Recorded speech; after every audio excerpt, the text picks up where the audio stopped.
Gen Auto a fait un petit résumé du coup de ce qu'a dit la FIA dans les 14 pages de leur rapport. Donc je vous préviens, c'est un article un peu long. Je pense que la vidéo va durer au moins une dizaine de minutes. Bon bah ça durera le temps que ça durera, c'est important de savoir comment la FIA a jugé tout ça. Alors dans un document publié aujourd'hui, la FIA a expliqué le sens de sa sanction contre Racing Point suite à la plainte portée par Renault. Cette sanction peut apparaître dans un premier temps ambiguë. Alors Racing Point perd 15 points pour le seul Grand Prix de Styrie et comme d'une réprimande pour chacun des deux autres Grands Prix suivants et devra payer une lourde amende de 400 000 euros. Mais les monoplaces ne sont pas disqualifiés et l'équipe peut toujours continuer à utiliser ses conduites de frein pour le reste de l'année. Alors ça c'est quand même extraordinaire. Pourquoi une telle sanction entre deux eaux? La FIA en dévoile longuement les raisons dans un rapport de 14 pages. Dans son verdict, la FIA tranche tout d'abord dans un premier point crucial pour le raisonnement d'ordre chronologique. En 2020, les conduits de frein font partie des pièces listées.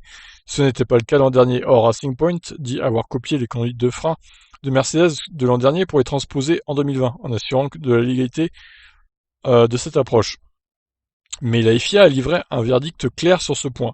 Le fait que ces conduits ont été dessinés en 2019 ne fait aucune différence, peu importe la date à laquelle ils ont été dessinés.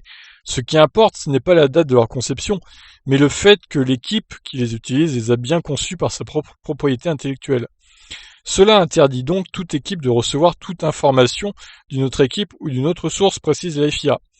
S'agissant des conduits avant, la FIA confirme que Racing Point s'est inspiré des pièces de 2019 de Mercedes avec quelques changements mineurs. Mais Racing Point aurait cette fois-ci procédé de manière légitime en prenant pour base de départ les conduits de Racing Point de 2019. La FIA aurait cependant validé une telle inspiration, étant donné que le règlement n'est pas blanc ou noir dans ce domaine, et donc ouvert à interprétation. Racing Point se serait ainsi situé dans une zone grise, en ne procédant qu'à de simples retouches. C'est surtout s'agissant des conduits de frein arrière que la controverse se fait la plus vive. Cette fois-ci, Racing Point n'a pas basé son modèle sur la RP19, mais précise la FIA, Racing Point a reçu directement les données CAD de la W10, la Mercedes de l'an dernier, en se basant sur cette inspiration pour designer les conduits de frein arrière 2020. Oh, c'est pas simple, hein. Donc là, clairement, ils ont reçu les données informatiques, si on peut dire, de Mercedes. Hein. Donc ça, c'est acté. Par conséquent, la philosophie était totalement différente pour ces pièces entre la RP19 et la RP20. Racing Point a donc décidé de répliquer l'arrière de la Mercedes W10 de même que d'autres aspects de la Mercedes W10, précise la FIA, en utilisant les données CAD de la W10 pour développer des pièces de surface, dimension et forme très similaires à celles de la Mercedes 2019 en s'inspirant bien sûr des meilleurs aspects aérodynamiques de la monoplace argentier. Ce changement nécessitait un complet changement d'approche sur cette zone de la voiture. Cette approche est-elle légale? La FIA est très claire sur ce point. Si Racing Point avait demandé à la FIA sur le moment, novembre 2019, si elle pouvait utiliser les données CAD de Mercedes de 2019, s'agissant des conduits de frein arrière, comme base de travail pour les conduits de frein arrière de la RP20, la FIA aurait dit définitivement non, car il s'agissait d'une pièce listée pour 2020, devant donc être incorporée à l'ADN de la RP19. Or, un composant entièrement nouveau a été introduit pour la RP20. C'est quand même pas simple à comprendre, hein, tout ça. Et l'équipe n'a pas jugé pertinent de consulter la FIA à l'époque, y compris lors de la visite de la fédération à l'usine en mars dernier, ce que la FIA regrette expressément. Ils ont choisi de ne pas le faire. Ils ont choisi de pas le faire tout simplement parce qu'ils savaient très bien que ça allait pas le faire du tout, que ça allait être illégal. Donc ils ont joué jusqu'au bout, malheureusement, voilà, ils ont été punis. Le résumé de la situation par la FIA est franc et rude pour la direction technique de Racing Point. Cela signifie que les conduits de frein de la RP20 ont été conçus en large partie par Mercedes, pas par Racing Point. Plus loin dans son jugement, la FIA en rajoute une couche. Pour la RP20, Racing Point a décidé de répliquer autant que possible la Mercedes W10, ce qui impliquait donc de copier les conduits de frein arrière. La conclusion est ainsi logique. Les commissaires concluent que le principal designer des conduits de frein arrière de la RP20 était Mercedes par Racing Point. Ça, je crois qu'on l'avait compris du coup. Précisons que Racing Point a utilisé les données CAD de Mercedes pour copier les pièces en question. Si une rétro-ingénierie avait été utilisée à base de photographie, les conduits auraient été légaux. Mais il est impossible de photographier l'intérieur de ces écopes. Dès lors, le fait de concevoir ses propres pièces est un processus qui dépasse bien sûr l'effort consenti par Racing Point pour designer les écopes de frein arrière 2020. Par conséquent, le design des conduits de frein est largement dérivé du design Mercedes et ne peut être considéré comme un design Racing Point. Pourquoi alors sanctionner Racing Point aujourd'hui? N'est-ce pas une sanction rétrospective? La FIA balaie cet argument. Il était légal en 2018-2019 à Racing Point de demander les données CAD de Mercedes. L'équipe allemande est ainsi hors de cause. Ce qui ne l'était pas, c'était apparemment d'utiliser ces données pour designer des pièces listées en 2020. C'est un poids d'autant plus crucial que ces pièces ont un énorme effet aérodynamique et donc sur la performance de la voiture, précise la FIA. De plus, la FIA n'ignore pas que l'approche de Racing Point a permis à l'équipe, en économisant du travail de ce côté, d'allouer une vaste quantité de ressources pour designer d'autres pièces par redéploiement des ressources internes. Oui, c'est un peu du boulot de mâcher et du coup ils ont pu se concentrer sur d'autres évos, quoi. C'est un peu ça l'idée aussi. Alors, il reste combien? On est un peu plus de la moitié ou deux tiers. C'est cet avantage compétitif pour designer d'autres pièces en économisant des ressources que la FIA sanctionne particulièrement. C'est aussi pourquoi elle n'a pas intimé l'ordre à Racing Point de designer d'autres conduits de frein sous sa propre propriété intellectuelle. Pourquoi ne pas non plus disqualifier Racing Point lors de tous les grands prix disputés jusqu'à présent? Car il s'agit d'une infraction au règlement sportif, précise la FIA, et non au règlement technique. Et par conséquent, il n'est pas nécessaire de considérer comme sanction par défaut une disqualification, comme ce sera le cas pour une infraction au règlement technique. Ouais, ça se défend, ça se défend. La FIA a noté aussi des circonstances atténuantes pour Racing Point, la difficulté d'interprétation du règlement, l'absence de directive claire de la FIA sur la transition entre pièces listées ou non, le manque d'informations à disposition de la fédération l'hiver dernier, le fait que Racing Point aurait pu s'appuyer sur des photographies pour copier autant que faire se peut le design de la Mercedes et la transparence et l'ouverture de Racing Point dans cette affaire. Mais dans ce cas, Renault pourrait souligner que Racing Point n'a pas fait part de cette philosophie de conception lors de la visite de la FIA à l'usine en mars dernier. Oui, c'est un argument en plus. C'est de la mauvaise foi de la part de... C'est clairement, ils voulaient cacher le secret, hein, c'est ça en fait. Cela explique pourquoi la sanction de la FIA est mi-chèvre, mi-chou. Racing Point ne perd des points que sur le premier Grand Prix, mais pas sur les deux suivants, car une réprimande semble suffisante pour la FIA étant donné que la pénalité de Styrie couvre les infractions constatées de manière juste selon la FIA. Alors, c'est pas le premier Grand Prix, attention, hein, c'est le deuxième Grand Prix, le Grand Prix de Styrie. Par ailleurs, seuls les points de Racing Point au classement des constructeurs sont retirés. Lance Stroll et Sergio Perez conservent leur unité. Ah bah ça c'est souvent le cas, hein. De toute façon on se rappelle bien McLaren en 2007 qui avait copié les données de la Ferrari. Hamilton et Alonso avaient conservé leurs points justement, alors que McLaren avait été disqualifié du championnat en tant que constructeur, ils avaient terminé dernier du championnat 2007. Alors, donc on conclut.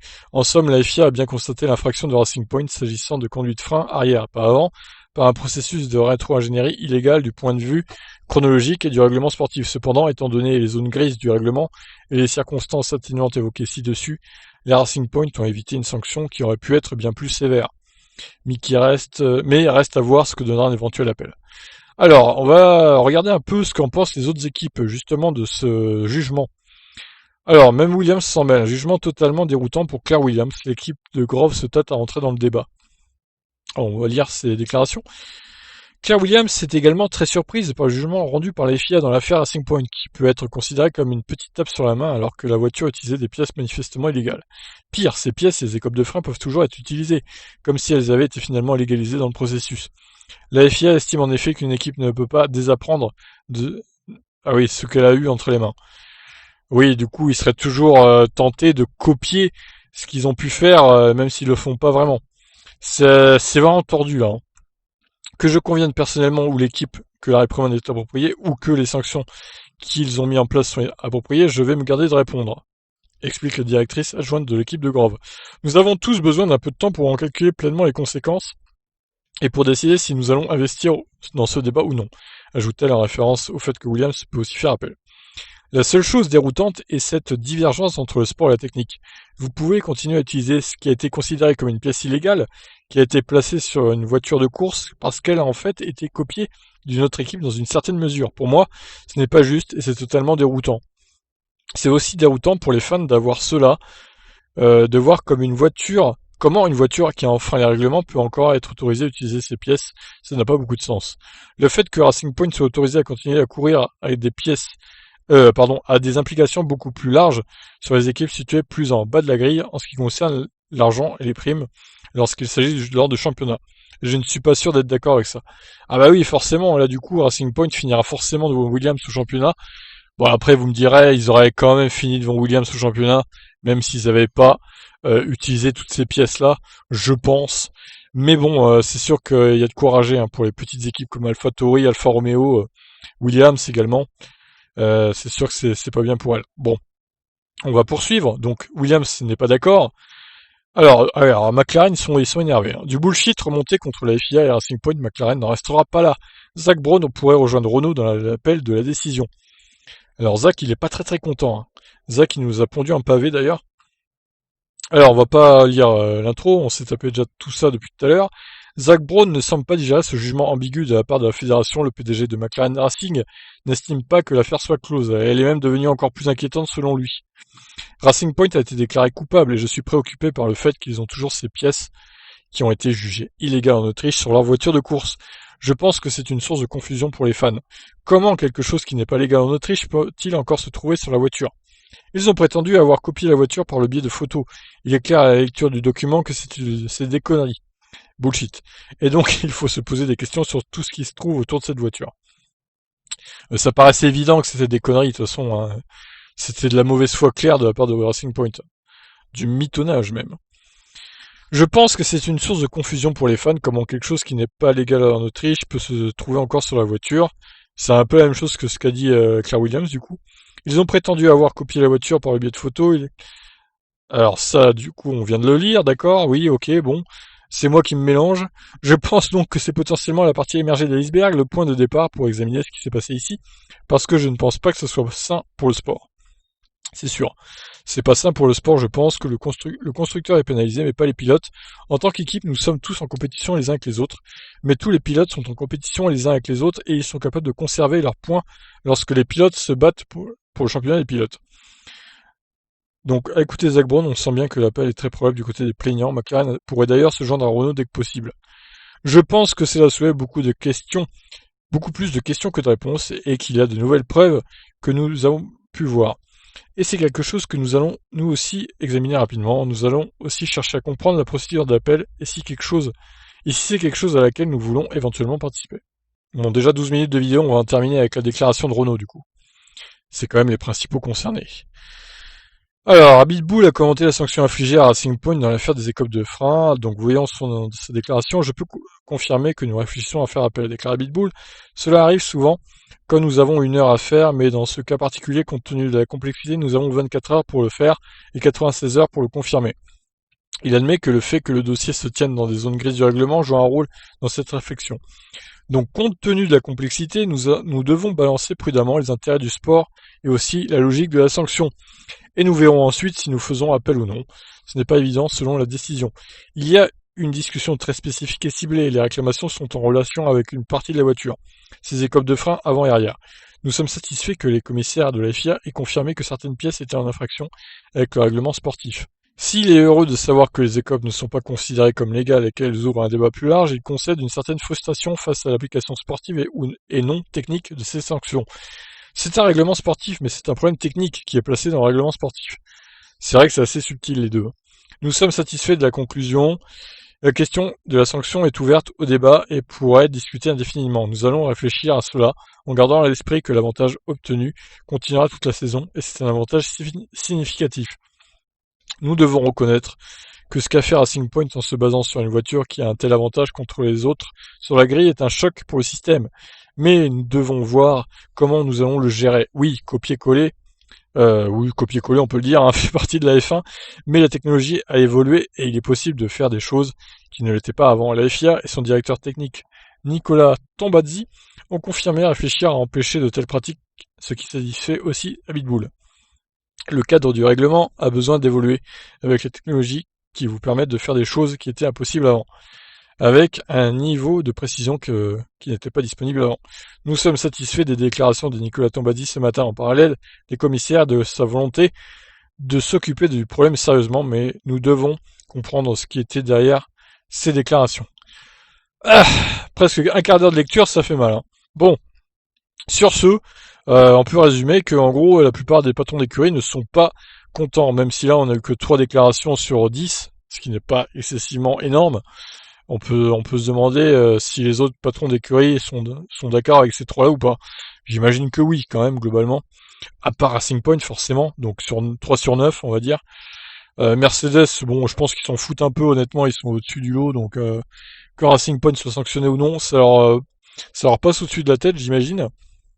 Mais bon, voilà, en tout cas, la sanction globalement ne plaît pas au patron d'écurie. Et c'est vrai que c'est un peu une sanction mi-figue, mi-raisin. Donc est-ce que Renault va faire appel? Est-ce que McLaren va faire appel? Est-ce que Williams va faire appel? Ça, on saura ça, bah, je pense, dans les prochaines heures. Peut-être demain, hein, demain on verra. Mais en attendant, Racing Point s'en tire pas trop mal, hein. Ils perdent que 15 points et 400 000 euros d'amende, ce qui n'est pas vraiment excessif pour eux. On va dire que les sponsors de Perez peuvent très bien payer tout ça. Voilà, donc à voir ce qui va se passer. J'aimerais votre avis sur cette sanction de la FIA. Est-ce que vous la trouvez proportionnée ou disproportionnée ou pas suffisante? À vous de me dire. Ciao.